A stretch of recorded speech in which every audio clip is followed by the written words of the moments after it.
monde, bon c'est parti. Aujourd'hui je vous tourne une vidéo dans un endroit pas habituel parce que c'est une vidéo qui n'est du coup pas habituelle. Ça va être différent des vidéos que j'ai déjà tournées parce que mon chéri m'avait donné l'idée de faire ça. Donc je vous en avais parlé en story. Donc ça va être une IGTV de questions-réponses. Vous m'avez posé des questions, moi j'ai pas vu les questions. Mon chéri vient de me les envoyer là justement par message, mais c'est lui qui les a sélectionnées. Donc c'est parti. Je vais y répondre du coup. Alors, la première question, tu as fait quoi comme études, ton parcours professionnel jusqu'à présent?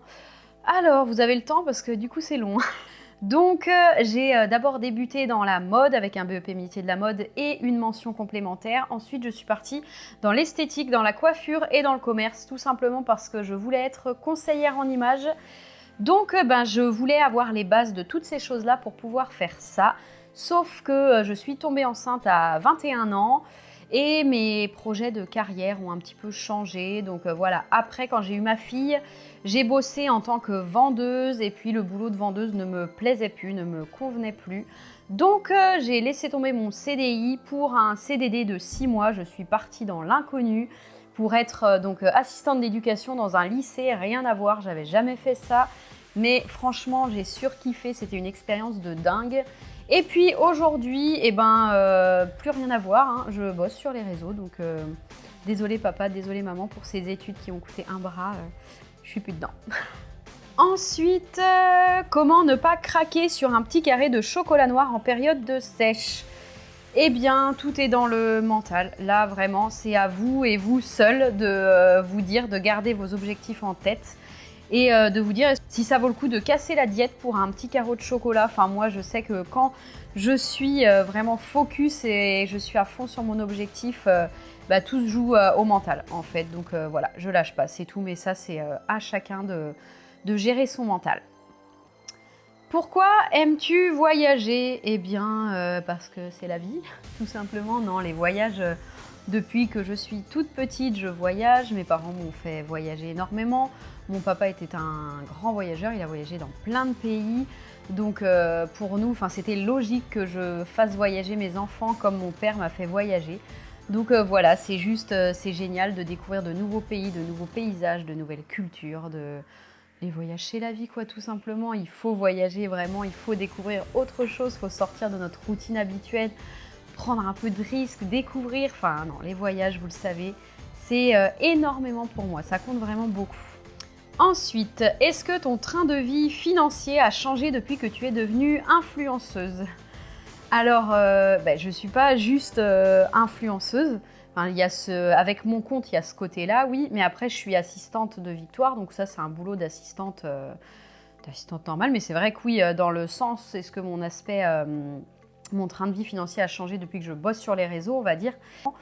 Donc, oui, complètement. Et puis, surtout grâce à ça, parce que par contre, ça n'a pas changé dans le fait que je vais flamber à m'acheter plein de trucs. Au contraire, je m'achète encore moins de trucs, c'est bizarre.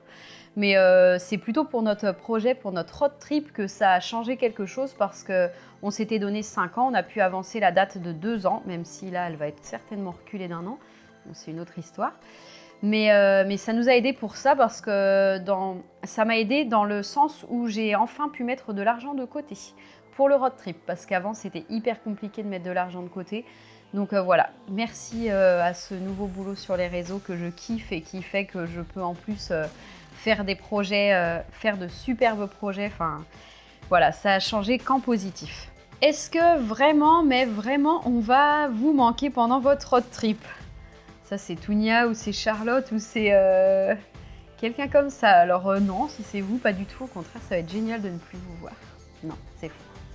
Vous allez me manquer, bien sûr, famille, amis, vous allez nous manquer à mort forcément. Mais bon, de toute façon, on ne sait même pas si on part. Donc, la question ne se pose plus.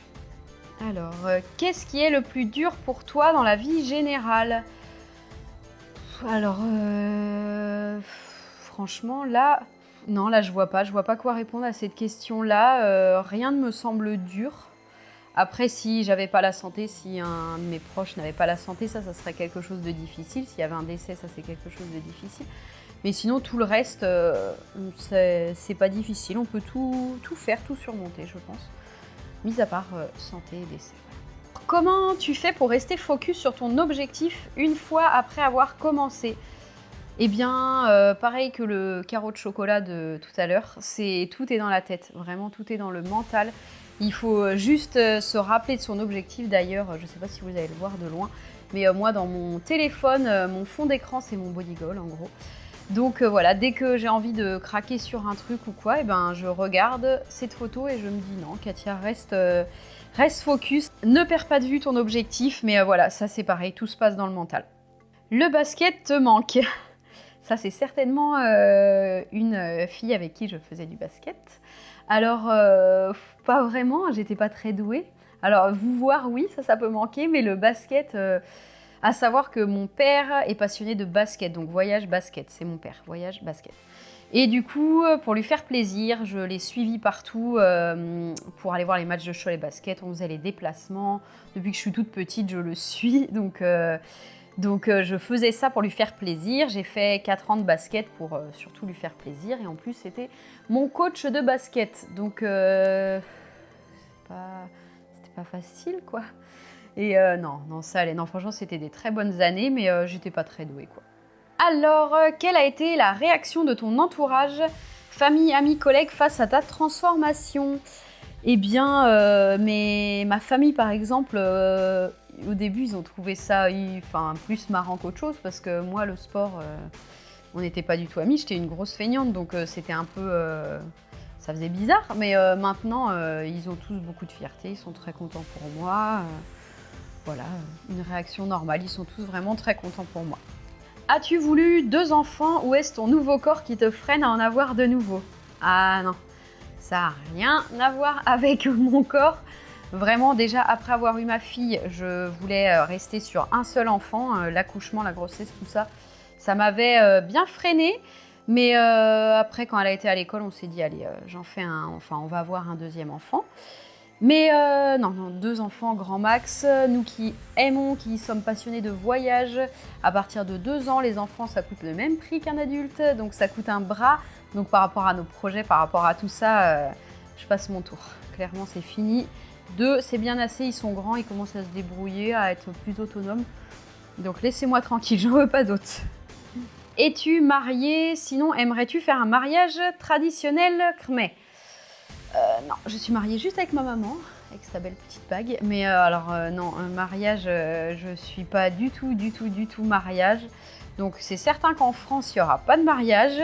Ça ne me tente pas du tout. Après, par contre, pour un voyage au Cambodge ou truc comme ça, faire un mariage traditionnel, mais du coup un faux mariage en gros, parce qu'il n'y aurait pas de papier.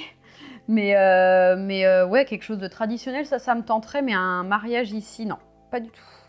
Alors, tu étais une ado toute douce comme la femme que tu es aujourd'hui? Ouh, non, pas du tout. Ado, j'étais une infecte. Vraiment, désolée papa, désolée maman. Je sens que je vais subir avec mes enfants, clairement.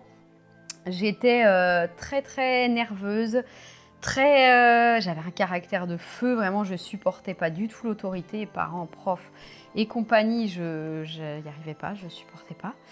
Donc non, j'étais une ado horrible, en gros, mise à pied de lycée, j'ai fait 5 heures au poste, je prenais le scooter en scred et je m'en allais où j'avais pas le droit d'aller.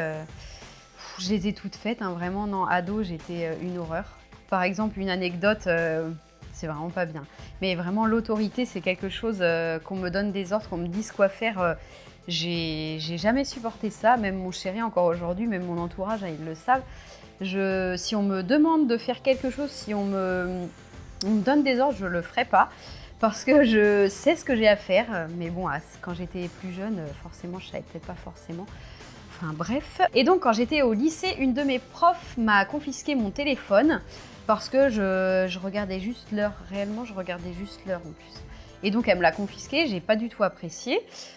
Pourtant, bon, il faut écouter, hein. Mais bon, bref.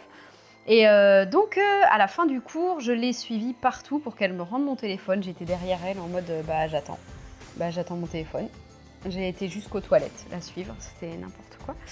Et donc, elle en a eu marre. Elle a fini par mettre mon téléphone dans le bureau du proviseur. Moi, ça m'a saoulée, donc je suis pas allée en cours après. C'est arrivé, on était à l'heure du déjeuner et donc j'ai pas été au self. J'ai demandé à une copine donc, de me donner son téléphone pour que j'appelle mon chéri, pour qu'il m'emmène au McDo. On a été prendre le McDo et donc pour vraiment rajouter une couche à tout ça, vu que j'avais pas mon téléphone et que j'étais encore très énervée, je suis rentrée dans la salle de classe avec mon McDo. J'ai posé mon McDo sur la table et je me suis mise à manger en regardant le prof. Et ça n'a bien sûr pas du tout passé, donc j'ai été mise à pied pendant 1 mois et demi. Bravo, il ne faut pas faire ça. J'espère que mes enfants ne feront pas ça. Mais voilà, c'est pour dire que j'étais infecte. Mais vraiment, non, pas douce, pas calme. Mes copines du lycée, quand elles me revoient, des fois, justement, ça les fait rire de voir que je suis devenue... que j'ai changé, mais en même temps, bon, on vieillit, hein, les enfants, tout ça, on prend de l'âge. Donc voilà, mais non, ado, je souhaite à personne d'avoir une ado comme moi.